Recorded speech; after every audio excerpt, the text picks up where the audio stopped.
बिस्मिल्लाहिर्रहमानिर्रहीम। अस्सलाम वालेकुम नादरीन, आप यूट्यूब चैनल देख रहे हैं। मैं इमरान खान हूँ। सबसे पहले इमरान खान साहब का स्टेटमेंट, क्योंकि जो भी मुज़ाकरात का मामला था वो कटाई में पड़ गया। उसका रीज़न इमरान खान साहब ने खुद बताया सहाफ़ियों से बात करते हुए। और इमरान खान साहब ने कहा कि अली अमीन गंडापुर और बैरिस्टर गौहर के ज़रिए मुझे ऑफ़र आई कि एहतजाज मुलतवी कर दें तो सब कुछ ठीक हो जाएगा। इमरान खान ने अडियाला जेल में मीडिया से बातचीत करते हुए कहा उनकी रिहाई की शर्त पूरी नहीं हुई। मैंने खुद समेत अंडर ट्रायल लोगों की रिहाई का मुतालबा किया था। जितने लोग भी अंडर ट्रायल हैं उन सबको रिहा कर दिया जाए ताकि मुज़ाकरात की संजीदगी का मालूम हो सके। इमरान खान ने कहा कि ये ऐसी डिमांड थी जो फौरी तौर पर पूरी हो सकती थी, जो उन्होंने नहीं की। मुज़ाकरात तो चलते रहते हैं, मगर ये पता चल गया कि ये सीरियस नहीं थे, ये सिर्फ एहतजाज मुलतवी करवाना चाहते थे। हमारे चार्टर ऑफ डिमांड में सब गिरफ्तार लोगों की रिहाई शामिल है।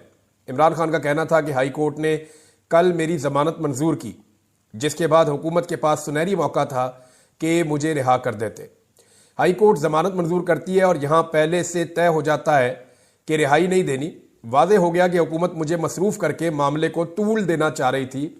यानी वो जो हम पहले बात कर रहे थे कि इमरान खान साहब को धोखा दिया जा सकता है मुज़ाकरात के नाम पे कि टाइम गेन किया जाए, और यही काम गुज़िश्ता 2.5 साल से हम देख रहे हैं पाकिस्तान में किया जा रहा है।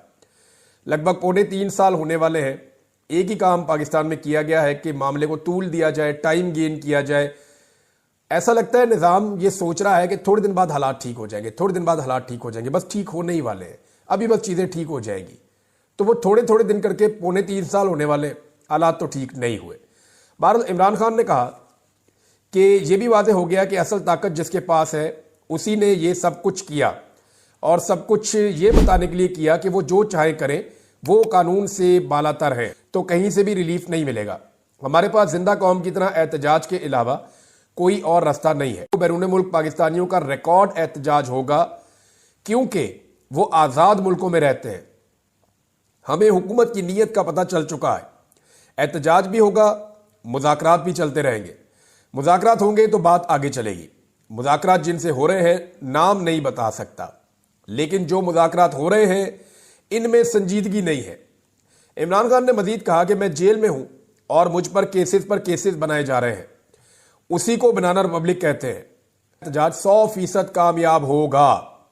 अब वादे हो चुका है कि मुझे 24 नवंबर से पहले रिहा नहीं करेंगे। हम इनकी क्या बात माने? अगर वो बातचीत में संजीदा हैं तो हमारे लोगों को रिहा किया जाए। जेल में रहते हुए मुझ पर 60 केसेस हो चुके हैं।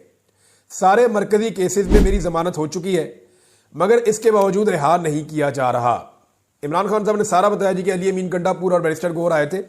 वैसे ये दोनों लोग जो हैं वो कंटिन्यूसली एस्टेब्लिशमेंट के साथ राब्ते में है। ये बात मैं आपको पूरी यकीन के साथ कह सकता हूं। वो इसलिए कि जब तक कि वो काम कर ही नहीं सकता। हमारा सिस्टम इस तरह से बना हुआ है, एस्टेब्लिशमेंट की इतनी गहरी जड़ें पूरे सिस्टम के अंदर कि कोई वजीर आला तो क्या, कोई SHO भी या कोई एक SP या DSP भी जो है वो एस्टेब्लिशमेंट के साथ जुड़े बगैर काम नहीं कर सकता। एस्टेब्लिशमेंट की जड़ें बहुत गहरी है निज़ाम के अंदर, तो वज़ीर आला तो ऐसा सोच भी नहीं सकता। अब अलीमा खान साहिबा ने भी इसकी तस्दीक की। उन्होंने कहा जी इमरान खान साहब को मुज़ाकरात की पेश की गई, 10 दिन के लिए टाइम मांगा गया था। जो मुज़ाकरात करने वाले दूसरे लोग हैं जिन्होंने अली अमीन गंडापुर से रब्ता करके मुज़ाकरात किए या बैरिस्टर गौहर को इन्फॉर्मेशन है, उन्होंने कहा जी कि 10 दिन दे दिए जाए, 10 दिन के लिए एहतजाज आप मौखर कर लें और मुज़ाकरात जो है वो फिर आगे बढ़ते जाएंगे। अब इसमें जो डायरेक्टली उनका स्टेटमेंट है वो ये है कि इमरान खान ने कहा कल मुझे उन्होंने ऑफर किया आप 10 दिन के लिए एहतजाज मुलतवी कर दें, हम बातचीत करने के लिए तैयार हैं। मैंने कहा ठीक है, पहले बेगुनाह लोगों को रिहा करो।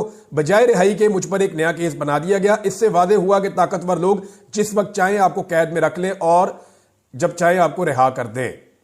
लिहाजा उन्होंने बड़ा क्लियरली ये कह दिया इमरान खान साहब ने कि ये इसके पीछे एस्टेब्लिशमेंट है मेरी गिरफ्तारी के पीछे, और ये सारे मिले हुए हैं, और ये सिर्फ टाइम गेन करना चाह रहे थे, जो इमरान खान साहब ने फिलहाल देने से इनकार कर दिया है। और उन्होंने कहा जी कि हम एहतजाज करेंगे, एहतजाज नहीं रुकेगा। मोहसिन नकवी को बुला लिया जी। इस्लामाबाद हाई कोर्ट ने इसका नोटिस ले लिया। इस्लामाबाद हाई कोर्ट के अंदर वो एक केस चला गया था, वहां पे चीफ जस्टिस के पास ये केस लगना ही वहां था। इस्लामाबाद में जब भी कोई हुकूमत से मुताल्लिक या एस्टेब्लिशमेंट से मुताल्लिक कोई भी चीज आती है, वो 90% जो है वो जाकर सीधा chief justice Islamabad high court के पास ही लगती है। वो इख्तियार भी उनके पास ही है। तो वो केस उनके पास जाके लग गया और उन्होंने वहां पे तलब कर लिया वजीर दाखिला को, और वजीर दाखिला का शुक्रिया भी अदा किया कि आप आए। तो वजीर दाखिला ने वहां पे बातचीत की। बहरहाल अब ये केस चल रहा है कि इस एहतजाज को कैसे टैकल करना है। अब अदालत के जरिए से कोई हुक्म लेने की कोशिश की जाएगी। बहरहाल मोहसिन नकवी ने बाहर निकल के बातचीत की है और मोहसिन नकवी ने कहा कि जी पीटीआई के साथ कोई मुज़ाकरात नहीं हो रहे क्योंकि धमकियों के साथ बातचीत नहीं हो सकती है। चीफ जस्टिस का जो भी ऑर्डर होगा उसके ऊपर हम अमल दरामद करेंगे। मुझे लगता है चीफ जस्टिस से सख्त ऑर्डर लेगी ये हुकूमत और उस ऑर्डर को बुनियाद बनाकर लोगों के ऊपर फस्तायत, जुल्म और जबर किया जाएगा। अब चीफ जस्टिस का जो सख्त ऑर्डर है वो किस नौयत का होगा ये हम देख लेंगे आने वाले वक्त में। अच्छा, उन्होंने कहा जी कि सवाल ये पैदा होता है कि सिर्फ खास दिनों में पीटीआई क्यों एहतजाज कर रही है। अब ऐसे वक्त में एहतजाज की कॉल दी है जब बेलारूस के सदर पाकिस्तान, ओ यार कुछ ना कुछ तो पाकिस्तान जो हो ही रहा होता है ना। थोड़े दिन पहले एहतजाज कर रहे थे तो आपने कहा था जी वो जो है वो मलेशिया के वजीर आज़म आ गए, हालांकि वो उस दिन जा रहे थे जिस दिन उन्होंने एहतजाज की कॉल दी थी। उससे थोड़े दिन पहले जो है वो आसिफ अली जरदारी नाना बन गए थे। उसके बाद जो है वो नवाज शरीफ साहब का बेटा दिवा। कुछ ना कुछ तो इस मुल्क में हो रहा होता है। कभी मरियम नवाज की सर्जरी निकल आती है, कभी कुछ हो जाता है, कभी कुछ ना कुछ। एक मुल्क है भाई इतना बड़ा, तो बेलारूस का सदर आ रहा है। हद हो गई वैसे आप लोगों की।